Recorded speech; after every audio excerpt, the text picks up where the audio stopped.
On va faire la chose suivante.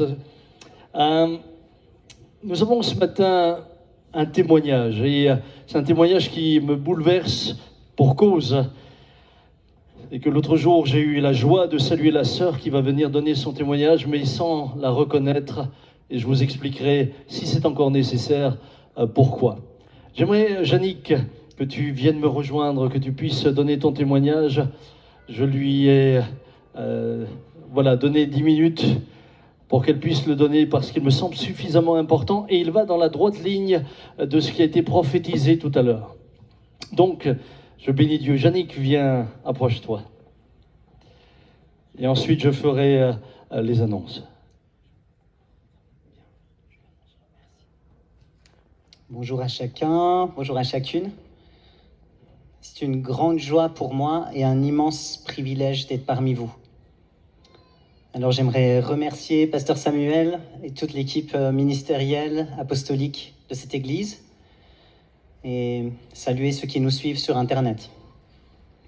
Je suis né dans un corps de petite fille il y a 2-3 jours et depuis toute petite, j'ai eu la conviction d'être un garçon. C'est quelque chose qui ne me quittait pas. Et quand je dis depuis toute petite, c'est déjà vers 4-5 ans. Vers 4-5 ans, mes attirances ont commencé à s'orienter en direction des femmes parce que dans ma tête, je me voyais comme un garçon. J'ai grandi au sein d'une famille chrétienne, mais malheureusement, je la qualifierais de dysfonctionnelle. Beaucoup de souffrances que mes parents avaient vécues, qui à cette époque n'étaient pas forcément, prises en charge. C'était pas très couru. Et ils ont fait au mieux de ce qu'ils ont pu avec ce qu'ils avaient. Mais chez moi, ça a généré beaucoup de souffrances, puisqu'il y avait différentes formes, de maltraitance. Et je m'accrochais à Dieu et je cherchais vraiment à m'accrocher à Dieu.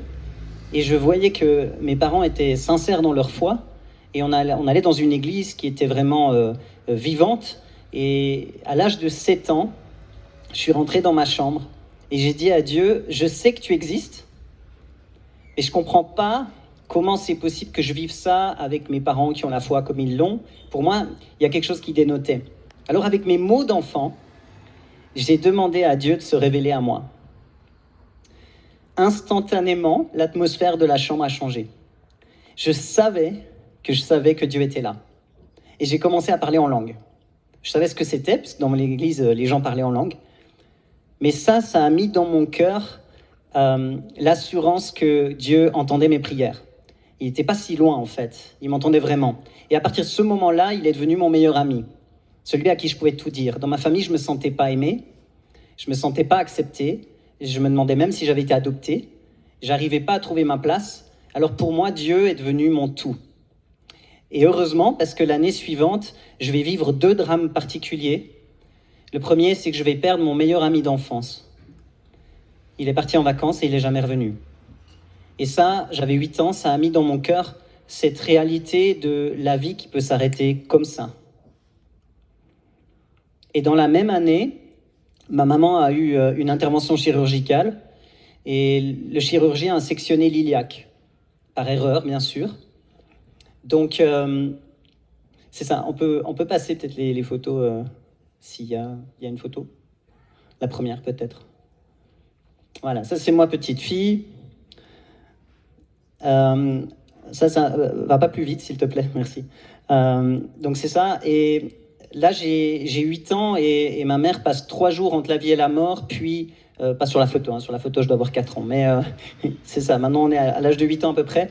Et ma maman passe 3 jours entre la vie et la mort et 3 mois en soins dans un hôpital. Et à partir de ce moment-là, je me retrouve ma vie d'enfance, elle s'arrête. Il faut faire à manger, il faut faire du ménage, il faut repasser. J'ai 8 ans, puis je me rends pas compte que c'est très tôt, mais à partir de ce moment-là, mon enfance s'arrête. Et c'est à peu près à ce moment-là que je tombe dans une dépression profonde. Et tout mon être intérieur continue de crier face à ce manque de repères identitaires, en fait. J'ai 11 ans quand j'ai mes règles, et là je réalise que je suis vraiment une femme. Et pour moi, c'est un drame. Et je suis toujours de plus en plus mal. À l'adolescence, j'ai 15 ans quand je demande à passer par les eaux du baptême. Je crois toujours en Dieu, mais en même temps, il y a toujours cette dualité en moi qui m'éloigne, parce que à quelque part, j'ai besoin d'être mieux. Je suis tellement mal qu'à l'âge de 16 ans, je finis par essayer de m'ôter la vie. Et c'est vraiment une tentative qui se voulait létale. Donc je me retrouve dans le coma. Finalement, par la grâce de Dieu, je m'en sors. Et là, je suis interné en hôpital psychiatrique pendant plusieurs mois. C'était quelque chose il y a 20 ans. Ça l'est toujours, hein, mais voilà. Finalement, je suis placé en famille d'accueil pendant 4 ans. Et c'est durant cette période, à l'âge de 17 ans, que je tombe pour la première fois sur un témoignage d'une personne transgenre. Et pour moi, je mets enfin un mot sur le mal-être qui m'habite. Mais c'est l'horreur à la fois parce que je combats dans mon cœur. Dans la Bible, j'ai beaucoup cherché. Et puis je me rassurais en me disant qu'il n'y a rien qui parlait de la transidentité. Sauf Ésaïe 45, au verset 9. Malheur à qui conteste avec son Créateur. Vase parmi des vases de terre. L'argile, dit-elle à celui qui la façonne, que fais-tu ?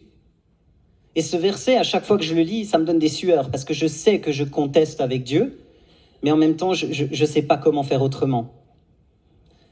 Je vais avancer un petit peu, mais finalement, je me mets en couple avec ma première compagne, qui me parle au masculin. Je suis toujours dans une ambiguïté très forte au niveau de mon identité, de ce que je dégage. Ensuite, j'ai une période, après 2 ans, quand on rompt, finalement, j'ai une période où j'essaye vraiment de rentrer dans ma féminité, d'accepter ma féminité, mais je n'y arrive pas. Finalement, à l'âge de 24 ans, je commence le traitement hormonal, les suivis médicaux. On peut mettre la deuxième photo, ou la troisième. Je commence les traitements qui vont me permettre de devenir un homme. Et je vais rencontrer 1 an plus tard celle qui va devenir mon épouse. J'ai 24 ans. Et on va se marier, à l'âge, j'ai 25, quand on se marie, et je deviens un homme. Et on va vivre 10 ans donc d'un mariage particulièrement épanoui et heureux. Encore les photos suivantes, c'est ça, le mariage. Et puis, après 10 ans de mariage, on a à cœur de partir servir Dieu dans une œuvre à l'étranger, 1 an, pour remercier Dieu de ces 10 premières années de mariage. Et ce qui va se passer là-bas, c'est que je vais chercher Dieu de tout mon cœur. Je vais chercher Dieu de tout mon cœur, et un jour, au mois de mai 2016, Dieu va me parler. On peut passer encore à la photo suivante. C'est ça. Voilà, là c'est juste l'année de notre départ à l'étranger. Et à ce moment-là, Dieu va me parler. Et Dieu va me dire, je m'appelais Franck, Dieu va me dire, Franck, dans la condition où tu es au maximum de ce que je peux te donner. Si tu veux plus, il y a un prix à payer. Mais si tu me fais confiance, je vais te restaurer dans ton identité initiale. Pour moi, c'est un tremblement de terre. Ma vie s'écroule. Tout ce que j'ai toujours voulu obtenir, tout ce que j'ai toujours voulu être, la femme que j'aime, mon service pour Dieu, le ministère, ma réputation, tout s'écroule en 1 semaine. Dieu me met devant un choix. Et je sais que j'ai le choix. Je sais que l'amour de Dieu ne va pas changer pour moi. Mais je sais aussi que le meilleur est dans la repentance. Et que cette repentance va impliquer un demi-tour. Et je ne sais pas comment faire. Je ne sais pas comment faire pour quitter la femme que j'aime. Et surtout, je ne sais pas comment être une femme. Rien que d'imaginer être une femme, j'ai des crises d'angoisse. Je me roule par terre, j'ai des sueurs, c'est infernal. Et je vais passer près de 3 ans dans cette quête de Dieu. Je fais des pas, j'avance comme je peux. On peut mettre la dernière photo. Là, je suis en pleine détransition. Je ressens pas grand-chose. J'ai mon bonnet sur la tête du matin au soir, je dors même avec. C'est comme si je me sens protégé derrière ce bonnet. Mais j'essaye de m'accrocher à ce Dieu qui m'a donné une promesse. Finalement, un jour, je crie à Dieu. Je lui dis, ça fait 1 an et demi et j'ai fait tout ce que j'ai pu, tous les efforts que j'ai pu.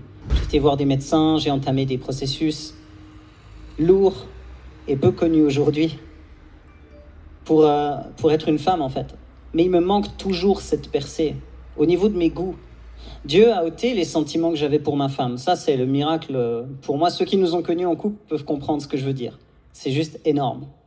Quelques semaines plus tard, Dieu va retirer de mon cœur l'attirance que j'ai pour les femmes. Quelques mois plus tard encore, je suis toujours en train de dire à Dieu, il faut que tu agisses. Je ne peux pas changer mes goûts moi-même. C'est comme si, je sais pas, tu aimes un certain fruit et du jour au lendemain, tu dis non, non, je ne peux plus manger ce fruit, il faut que je mange celui-là. Mais j'aime pas celui-là. Si, tu vas aimer celui-là. Mais c'est dur. Et là, je crie à Dieu, je dis à Dieu, j'ai besoin de cette percée. Et alors que je retourne dans ce pays où nous étions, où nous avions vécu notre première percée, il se passe quelque chose entre le ciel et la terre. Quand je descends de l'avion, la seule envie que j'ai, c'est de m'habiller en femme. Et ça m'est jamais arrivé, et j'ai 37 ans. Gloire à Dieu.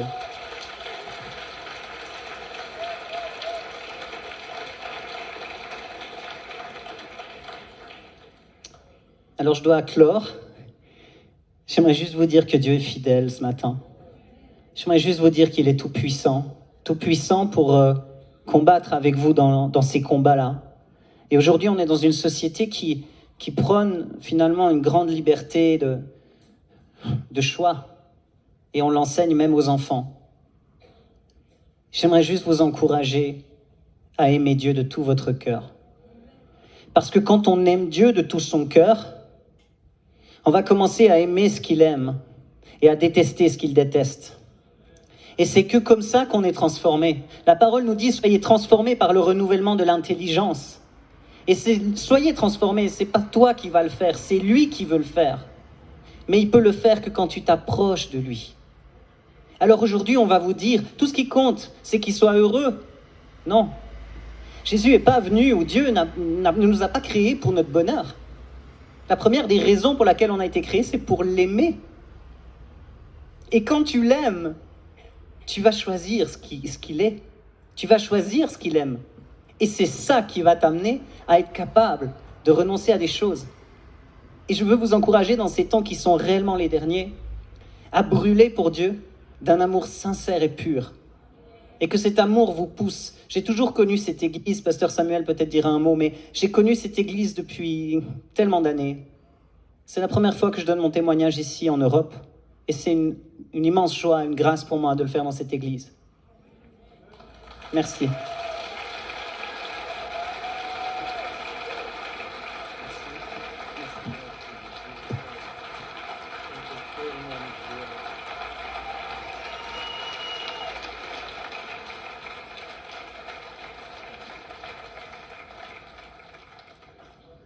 Lorsque je l'ai vue il y a 15 jours, je voyais une jeune femme arriver. Pour moi, t'es jeune, hein? Oui, mais t'es à côté d'un vieux. Et j'ai dit bonjour. Elle me dit bonjour, Pasteur Samuel, vous me reconnaissez? Je dis non, on ne s'est jamais rencontrés.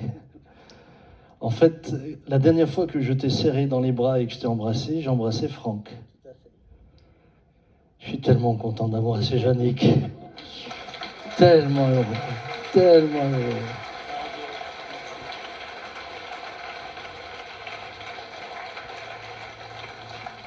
Yannick était venue il y a des années, je ne vais pas rentrer dans les détails, mais elle était venue.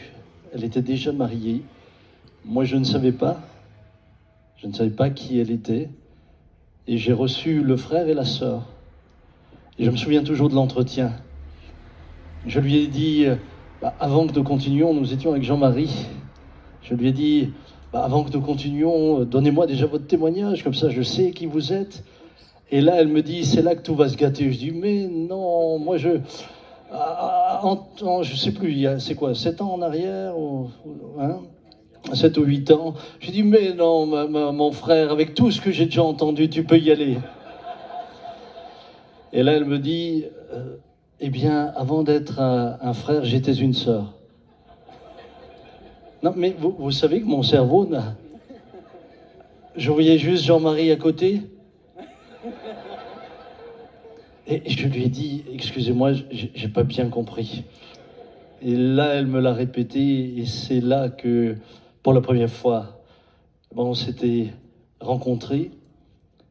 Et je me souviens, sans aller dans le détail et l'objectif qui était le vôtre à cette époque dans la démarche, j'avais dit que je ne peux pas accéder à la demande, mais que l'Église restait ouverte pour continuer à vous accueillir.